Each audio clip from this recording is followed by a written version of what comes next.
ఎదురవన అన్నిపై ఉన్నావంటే నిదరవన కలలే కన్నావంటే నిజమై ముందుకి రానా కలతై ఉన్నావంటే కథనవన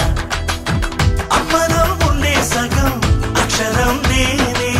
నాన్నలో రెండో సగం లక్షణం నేనే అమ్మ తోడు నాన్న తోడు అన్ని నీకు అన్నే చూడు చెల్లిపోని బంధం నేనమ్మా చిటి చెల్లెమ్మా వెళ్ళిపోని చుట్టం